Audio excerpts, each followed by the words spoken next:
Well, there it is, the forbidden fruit, the Focus RS. Why? Because it's never been in America. It's generating a lot of buzz, and coming up right now in the fast lane car, we're going to tell you all about it.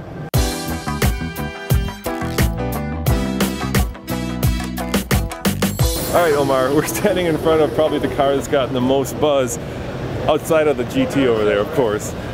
Any Ford product. It's the new Focus RS. So, why do you think there's so much buzz? What is it about this car? Well, what's so exciting about the RS is it's the first time it's coming to the United States. Yeah. Historically, it's been a product that has gone to Europe, where they've had 2 iterations of it before, but this is the first time it's coming here to North America, and it already has a great fan base. Yeah, so people have wanted the forbidden fruit, right? That's right. They haven't been able to get it.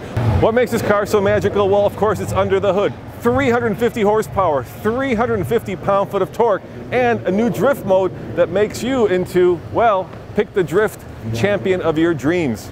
Let's talk numbers. How much horsepower? 350 horsepower from a 2.3-liter EcoBoost engine. Dude, man, people all over this car, we can't get alone time with That's this. right. When does it come to America?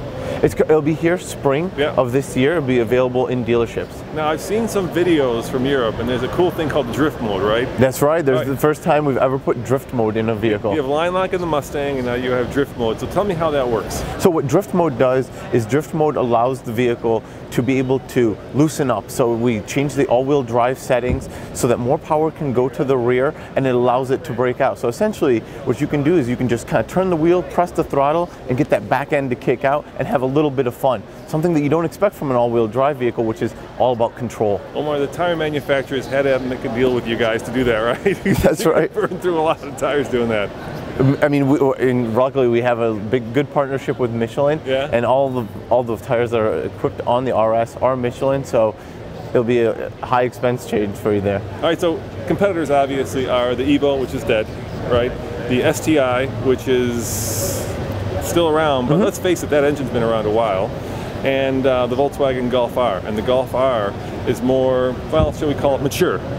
So is that why there's so much buzz around this car? Well, I think the things that really make this car unique are the engine, the exhaust note, lots of engine characteristics. There's going to be those pops and burbles that you don't expect from some of the competition, but also the power that this vehicle puts out. At 350, it's a lot more than the competition, and one of the vehicles we actually benchmarked was also the AMG products and Audi products, and in terms of development. So we didn't just look at our direct competitive set, we also looked at some of the premium vehicles that we expect to get customers from. Let's talk about the important numbers. How much is it going to cost? It's going to start at just under $36,000. All right, and when you get the typical one, it's always $36,000. How much is like this guy? Something like this, well equipped, just under $40,000 with the forged alloy wheels and the upgraded seats. There's going to be a lot of kind of gnashing of teeth because people are going to want to get them, and you haven't announced how many you're building yet, right? No, we're no announcements on how many we're building, but I can tell you we'll be building a little bit less than the ST, but they will be available for consumers that want them. All right, so if you guys want one, how do you go get it? You go to the dealership and say sign up? That's right. You go to your local Ford dealership and you can tell them you're interested in the Ford Focus RS.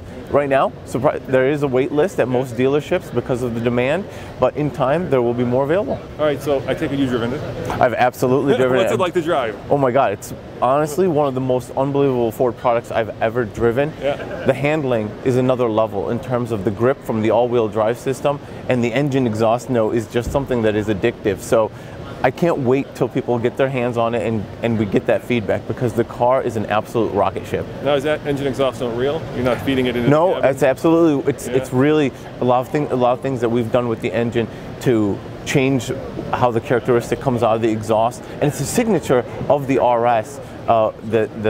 From our previous generation, all the pops kind of really make it sound like a rally racer. So if you put this up against a Mustang, which would be faster on the track? Depends what kind of track it is. I don't know. Let's pick a track. Give me a Nürburgring. Well, your Mustang would beat you there, but on those smaller, more go-kart-like tracks, I think the RS could hang. All right, and here's my softball question I always ask. What's your favorite part? I mean, obviously you said it's the exhaust note, but is there anything else that you like? The steering feel, the brakes? It's the all-wheel drive system. The new Ford Performance all-wheel drive system with dynamic torque vectoring.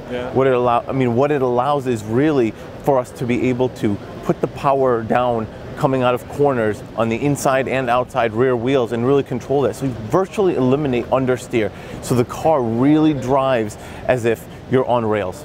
And what's your favorite color in the car? Mine is the nitrous blue. What we have here is the frozen white, but I love that quad coat nitrous blue. I like, on a vehicle like this, I love the bright colors. Very Ford color. Yes, absolutely. So if you want one of these cars, you can go to your local Ford dealership and order it. It's going to be here sometime in the spring. There is a waiting list, so good luck. Is it as good as people think it is?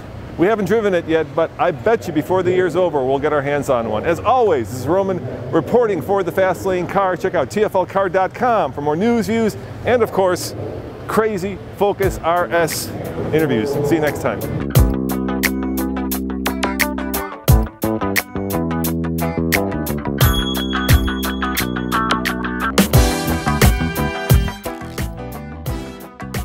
Welcome to the Chicago Auto Show. We've got something very special for you today. We've got a heck of a rev battle, and that is because we have the brand spanking new Viper. That's right, V10, 8.4 liters, the most powerful normally aspirated V10 you can buy. And over here, check this out. We've got the Dodge Charger Hellcat, 707 horsepower, and if I do the math, that means we're putting out 1,300